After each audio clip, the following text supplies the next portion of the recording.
everybody, I'm Maren, and this is my husband, Alan. We're just two ordinary people who fell in love and had some kids. Welcome to the podcast where we talk about the ups and downs of marriage, parenting, and pretty much anything else. We promise to keep things real and maybe even make you laugh. We also talk to some people who know a lot more than we do. We hope this is a place where you can feel understood, enlightened, and entertained. Thank you for joining, both of us. Hello, and welcome to the Both of Us podcast. I am so stoked about the interview that I had today with Aubrey Grossen. She is the creator of the Mamahood blog, where she shares her own relatable experiences and struggles with motherhood. Aubrey expressed her motherhood journey and her journey through infertility on this interview. She is equal parts hilarious and inspiring, and you are just going to love this interview. So listen up as we welcome Aubrey onto the show.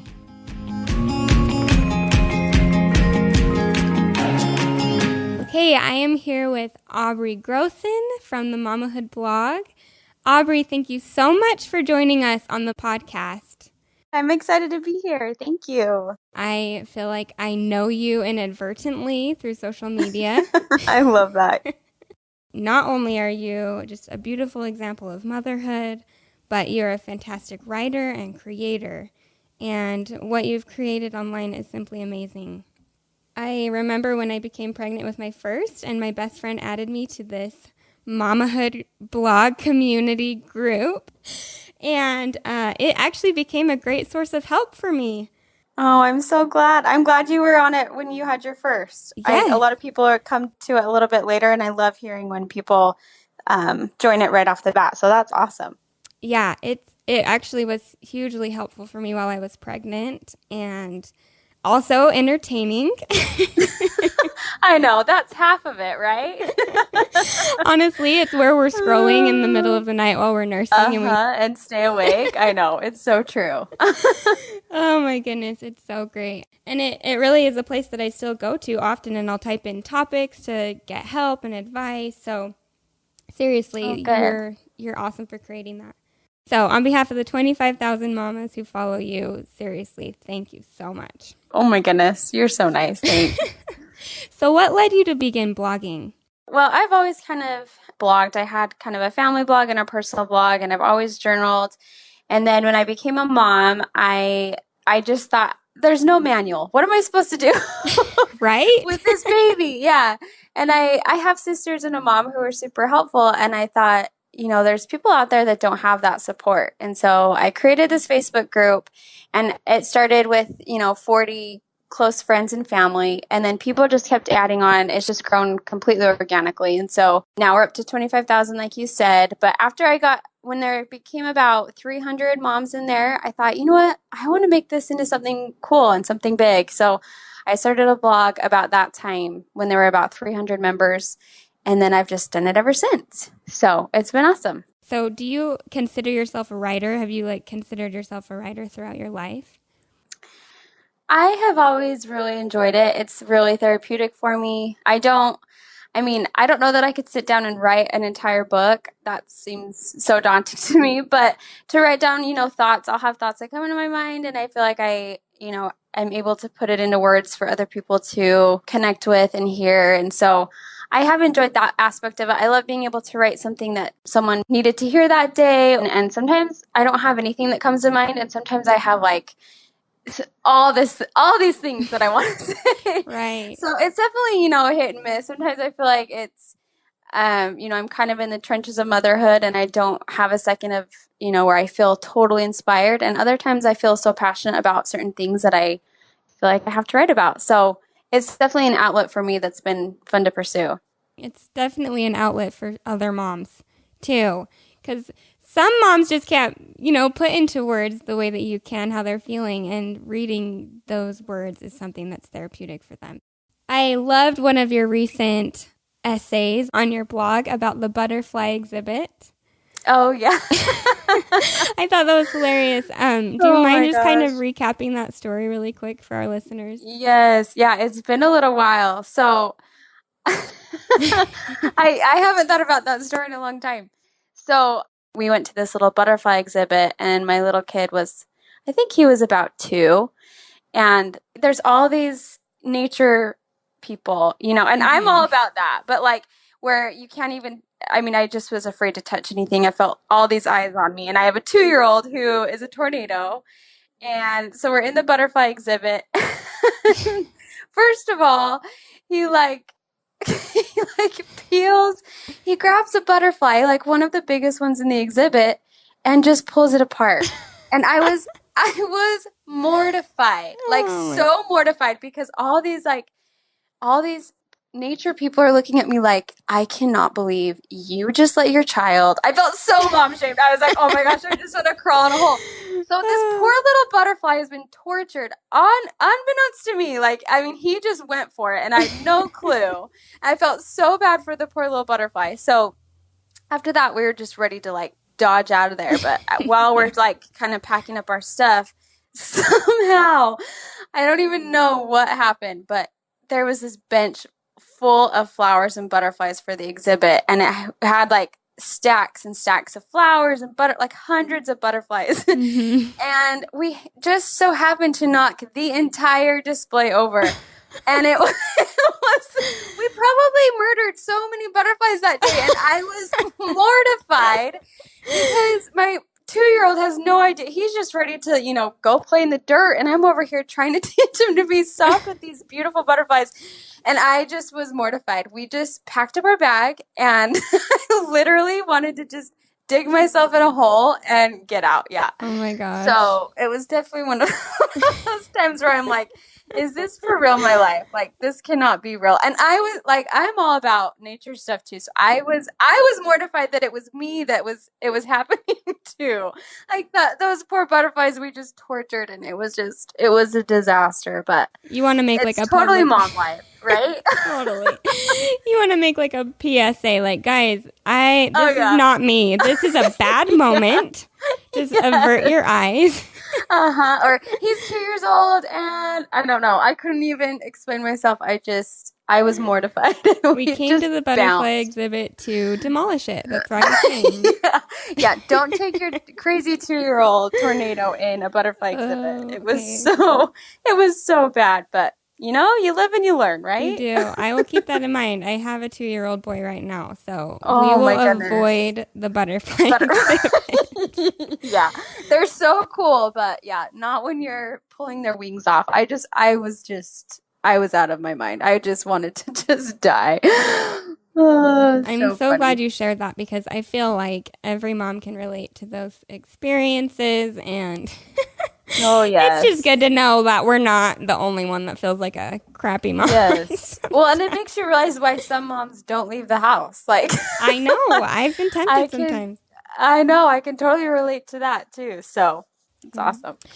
So, as I said before, I found some entertainment on your, just scrolling through that mom group. It is a wonderful place where you realize that everyone can relate to each other. But sometimes there are just some crazy things that you read. And so I was just kind of wondering, as the creator and the admin of the group, what is one of the funniest or craziest experiences you've had running a group of 25,000 women?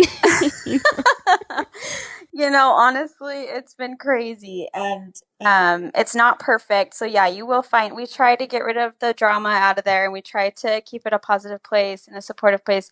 We don't allow any kind of bullying. So if I see that people are out, I just don't put up with that. Mm-hmm. I have a bunch of admins that are super helpful, and they're the ones that I give all the credit to, because I couldn't do it without them, for sure. Mm-hmm. So there's a lot of mom groups out there now, and there's a lot of really negative ones out there. And so I try to pull myself out of that and be a different kind, where we just try to uplift as much as we can. And that's amazing. And that's something we seriously need right now, is just more love for each other. Yes. You just have this feeling of unity, and even if it's possible among 25,000 people, you have it, just the sense of friendship and genuine care about each other. So Oh, I'm so glad you feel that. It is definitely a thing I try to keep up with, so I'm glad to hear that. So moms who are listening, go and join the Mamahood blog community group on Facebook. It's a great place. Yeah, and it's private, so they won't be able to find it just by searching for it. Okay. Like everyone in there, and I don't know if that's why it's grown so. I don't know why it's grown so fast, but I think it's just word of mouth. And so, if you want an invite, you have to be invited from someone inside the group, or you can email me at themamahoodblog@gmail.com, and I can shoot you an invite too. So Perfect. you have to be invited, but it's that's easy. how we It's an keep it easy in fresh, if you're right? a kind mom. Yeah. That's awesome. Okay, so I kind of want to switch gears here a little bit. You've been pretty open about your struggle with infertility, and you've gotten 2 miracle babies and another one on the way, which is just so awesome. I know. I'm so excited.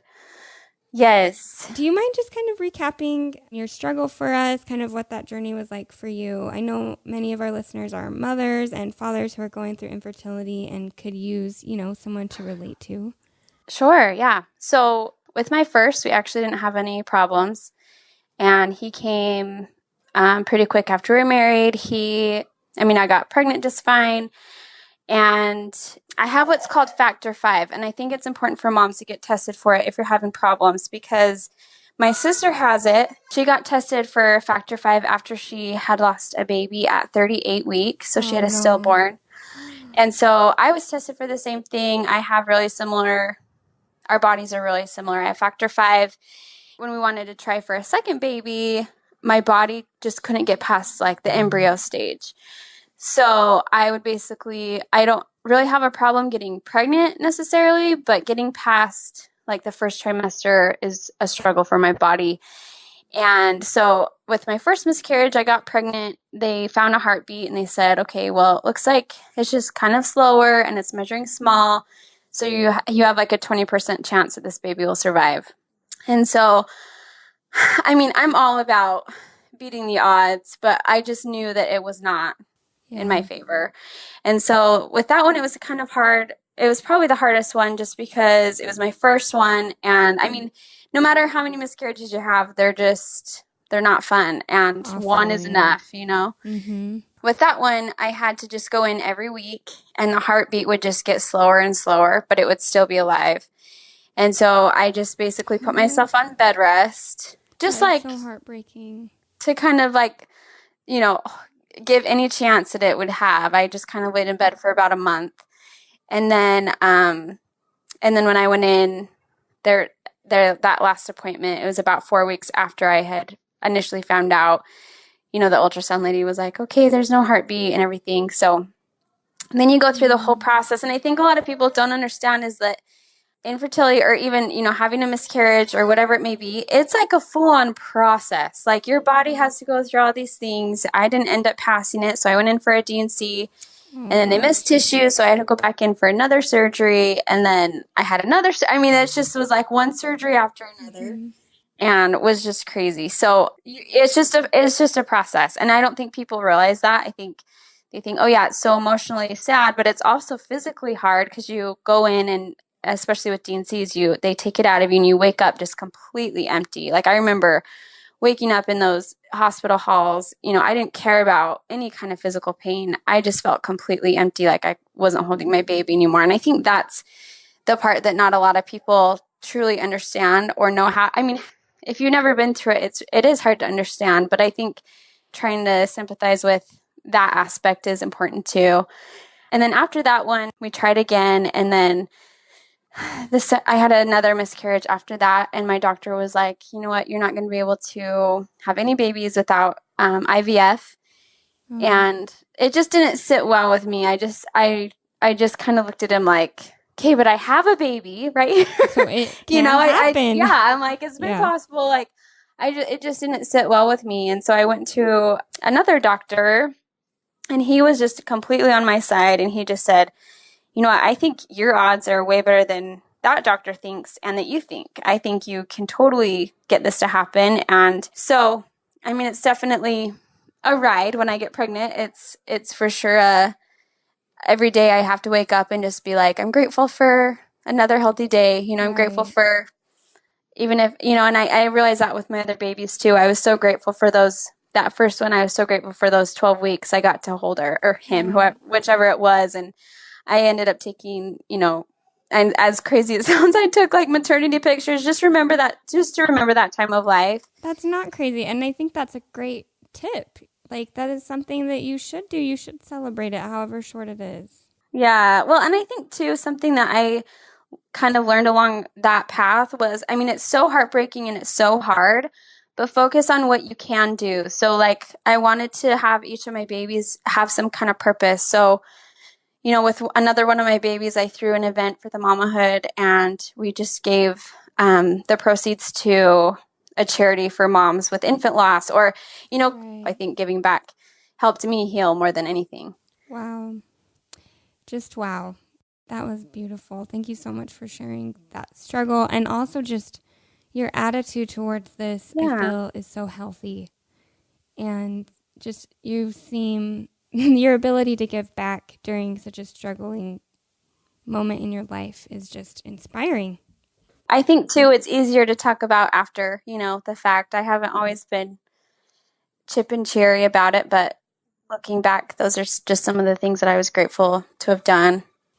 That's just beautiful advice. I haven't thought about that. I mean, I've watched my sister go through several miscarriages, but it's just something that you don't understand unless you go through it.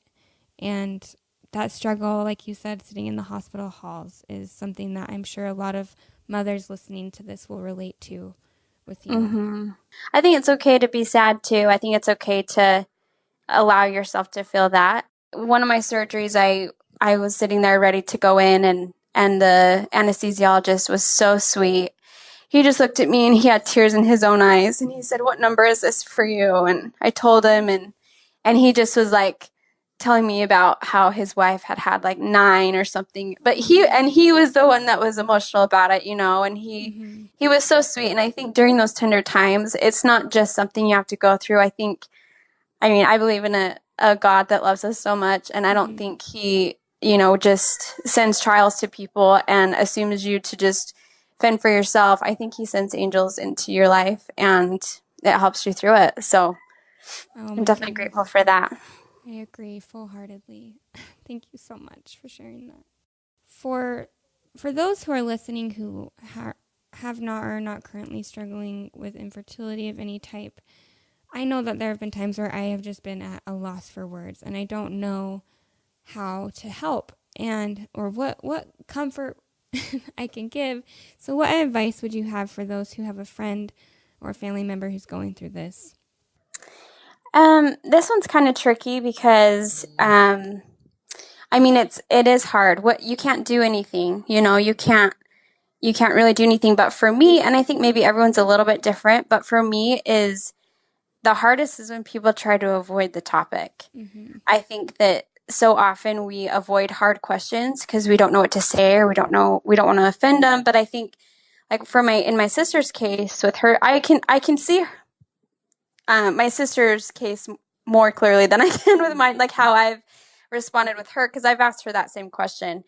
And for her, it's a matter of celebrating her baby and remembering him and talking about him and loving him and, bringing it up instead of ignoring it. And, you just want your baby to be remembered.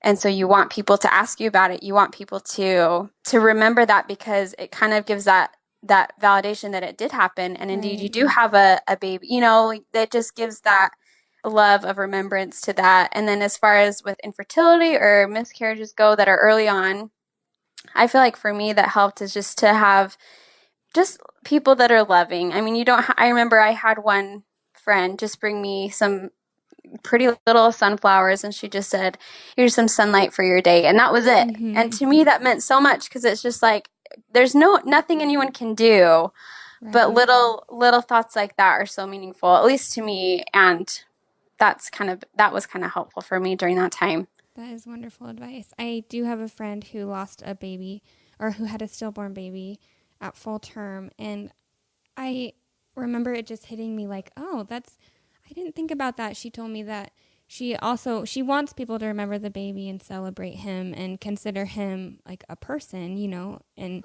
one of her children. And she says she has 3 kids instead of 2. And I think that is just something that people won't think of. And that's just wonderful advice, that it needs to be celebrated and it needs to be talked about, and that's what helps.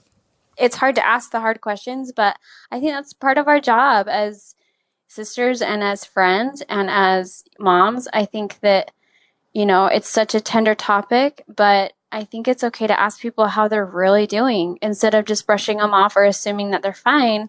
I think it's good to ask them about it. That's amazing advice.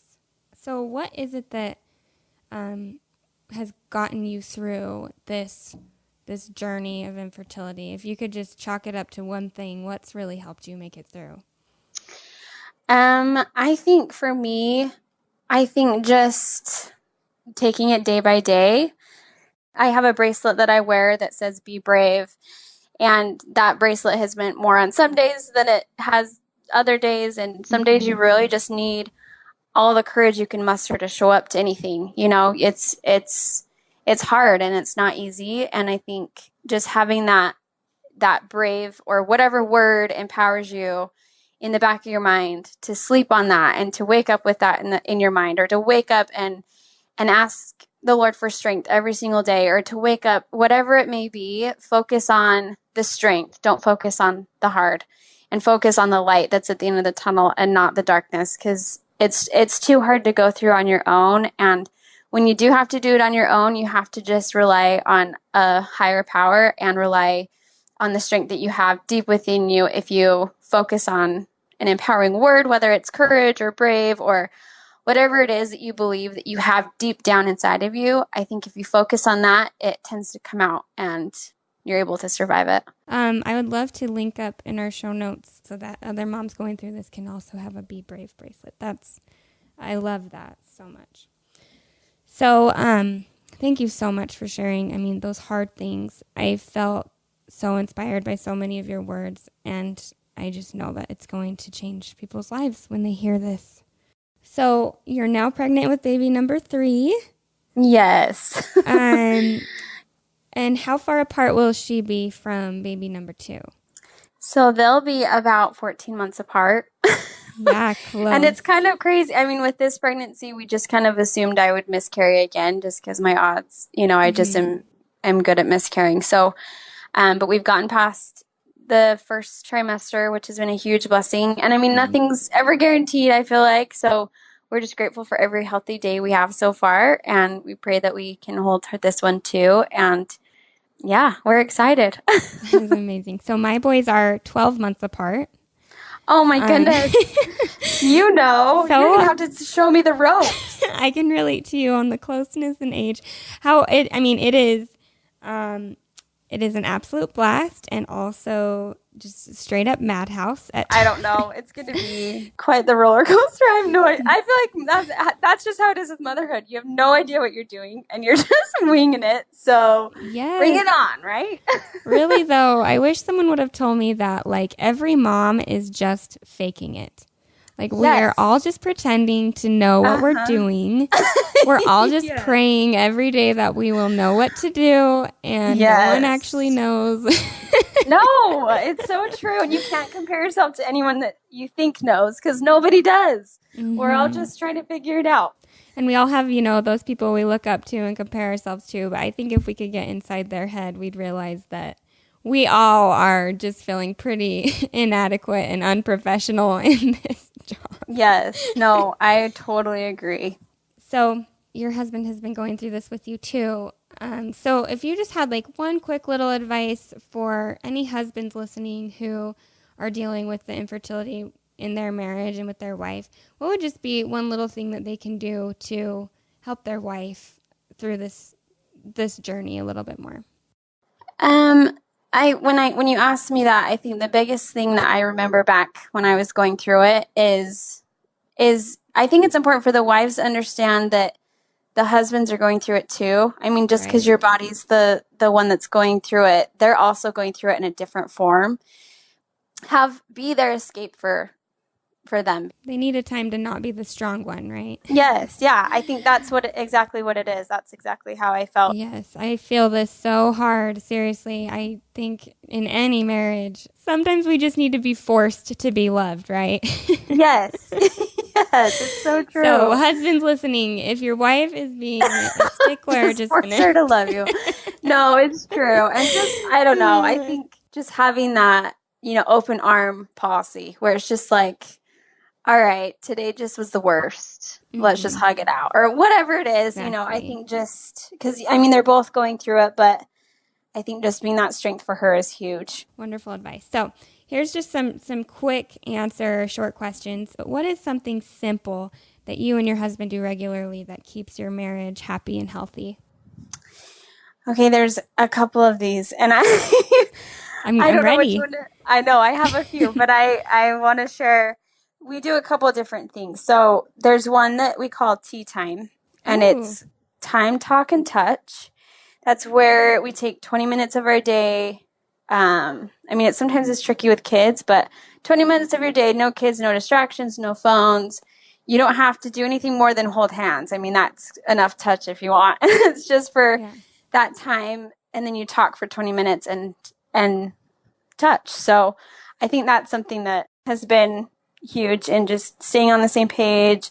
We're not perfect by any means. There's so much we could work on, but that's one thing that we got advice from his dad, and I have always loved that, and it's been helpful for sure. I love that. We're gonna have to implement that starting now. Okay, so what is just something in your life right now that can just be simple that's keeping you sane? I would say getting outside. So we live far from our family. We live out in Texas. They all live in Utah.